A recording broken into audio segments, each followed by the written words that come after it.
Thank you all. Rest. Thank you for braving the weather and being here. I want to start by thanking Sam for that very outstanding introduction. We were saying backstage, don't you believe him?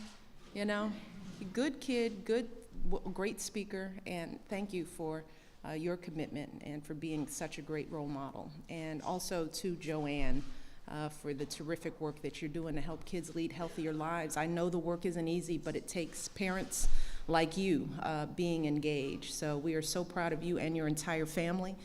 Thank you for joining us today. I also want to recognize our outstanding Secretary of Agriculture, Tom Vilsack, who has been such a great friend and a leader on this issue. We could not do what we do without all your work and your entire team. We are so proud of you. We have been working together from the very beginning, and it is always an honor and a privilege to see the great strides that we're making together. So let's give Tom a round of applause.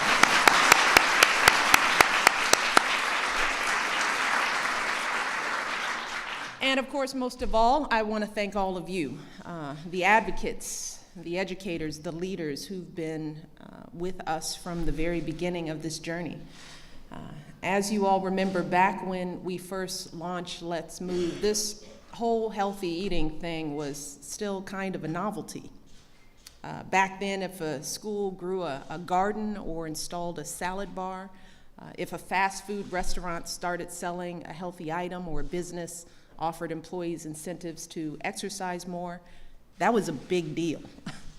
Some folks even warned me that taking on childhood obesity might be controversial. They thought kids and parents should deal with these issues privately. Others laughed it off as not a real issue at all. Well, 4 years later, that all seems like ancient history. Today, big chain restaurants have whole menus of healthy choices. Entire organizations are working to plant school gardens, and water just surpassed soda as the most commonly consumed beverage in America. Yay, go water, drink up. And today, folks are really starting to think about what they eat and how active they are. So they're scrutinizing labels. They're asking questions. They're changing what they feed their families. And just as we no longer smoke or drink when we're pregnant, just as we no longer let our kids ride their bikes without a helmet or sit in the back seat of the car without a car seat, today we know that we can no longer let our kids eat whatever they want, because now we know better. Now we've seen the devastating effects that poor nutrition has on their health. And this new approach to eating and activity is not just a fad, and it's no longer just a movement. Instead, here in America, healthy habits are becoming the new norm. And nowhere is that more clear than in our schools, which have been a core focus of Let's Move right from the very beginning. See, Let's Move is based on a very simple idea that parents should be in control of their kids' health. And their good efforts at home shouldn't be undermined when they send their kids off to school. Parents have a right to expect that during the school day, their kids will have food that meets basic nutrition standards, and they'll have a chance to maybe move around a little bit while they're there too. And that's why we launched Let's Move Active Schools, and today, more than 6,500 schools are bringing physical activity back into the classrooms.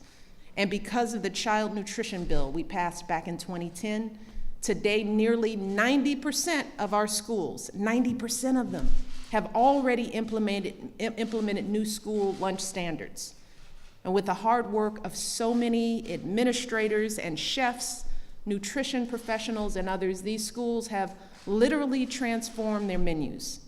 They're serving more fruits and vegetables, more whole grains, and more lean protein. And starting next fall, they'll be offering only healthy snacks and beverages in their vending machines as well. So this is a big deal. And so far, these changes have been a resounding success.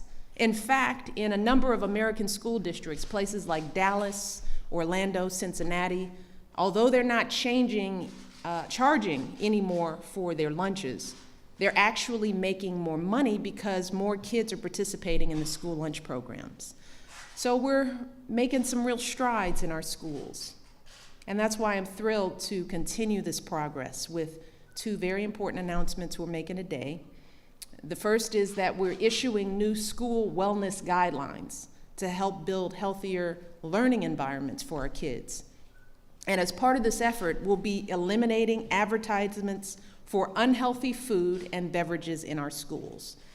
Because I think we can all agree that our classrooms should be healthy places where kids are not bombarded with ads for junk food.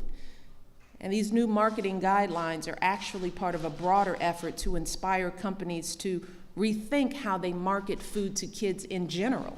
Because the fact is, today, the average child watches thousands of food advertisements each year. And 86% of these ads are for products loaded with sugar, fat, or salt. And by contrast, our kids see an average of just one ad a week for healthy products like water, fruits, and vegetables. They're just one.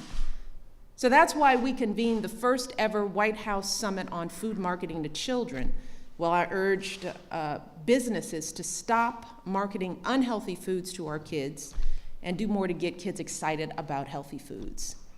And that same principle should apply to our schools. Our second announcement today focuses on school breakfast. And I cannot possibly overstate how important this is, because right now, millions of children in this country are showing up to school hungry every day. And too many kids aren't eating breakfast even when it's provided because they feel like there's a stigma with participating in the school breakfast program. And this is happening here in the wealthiest country on earth. And it's intolerable. And that's why we're expanding our school breakfast program, ensuring that nearly 9 million kids in 22,000 schools start their day with a nutritious breakfast. And as you all know, this doesn't just affect their health, it affects their performance in school.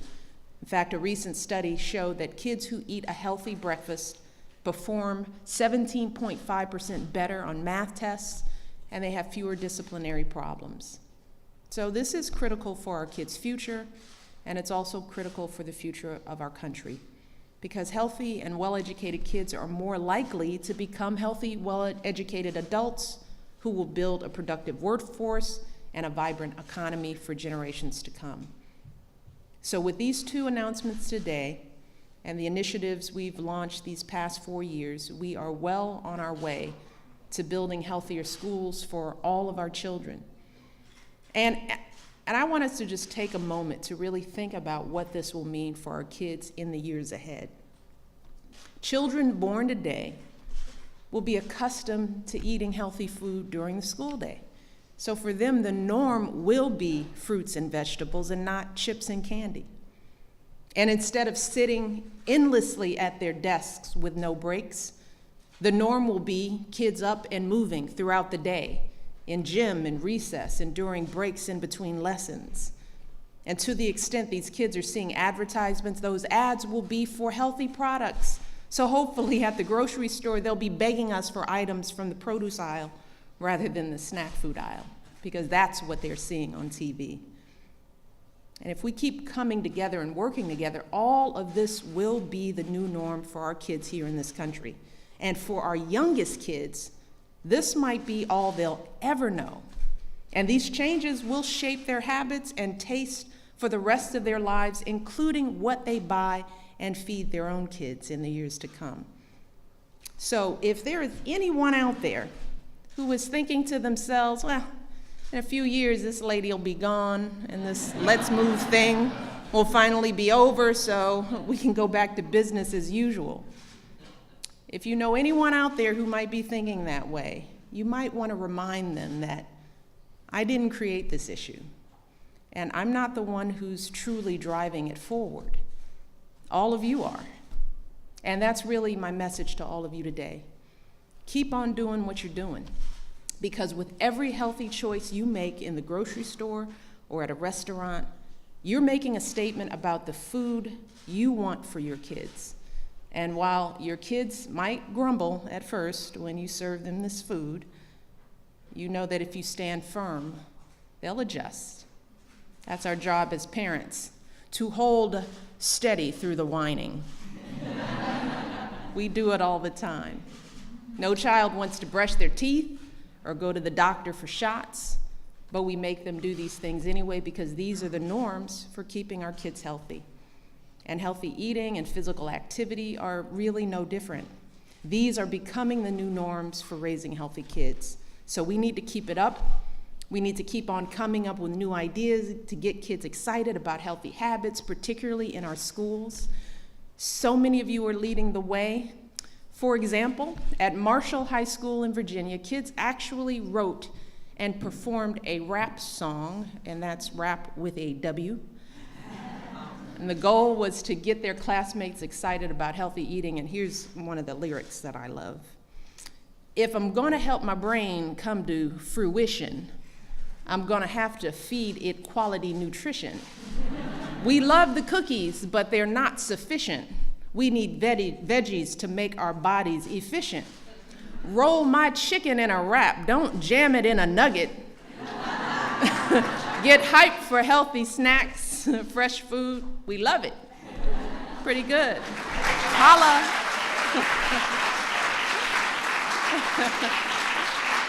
Love that. Don't jam it in a nugget, not my chicken. This is just one example of the explosion of good ideas in our schools. And to celebrate the 4th anniversary of Let's Move, I am asking folks across America to get up and show me how you move. Show me the fun, creative things you're doing in your homes, schools, and communities to get kids excited about eating healthy and being active. Show me how you move. I want you to tweet it, Facebook it, Instagram it with the hashtag Let's Move so that everyone can see how you're moving towards a healthier future. If we get enough of a response, might have a little surprise from the president and the vice president. I'm just saying. And I ask you to do this not just to celebrate our progress, but to motivate us for all the work that still lies ahead. Because while childhood obesity rates are beginning to fall, we still have a long way to go before we solve this problem once and for all. And that's what the next 3 years will be all about. They'll be about pushing forward to reinforce these new norms because we have come so far. So we can't slow down and we can't turn back now.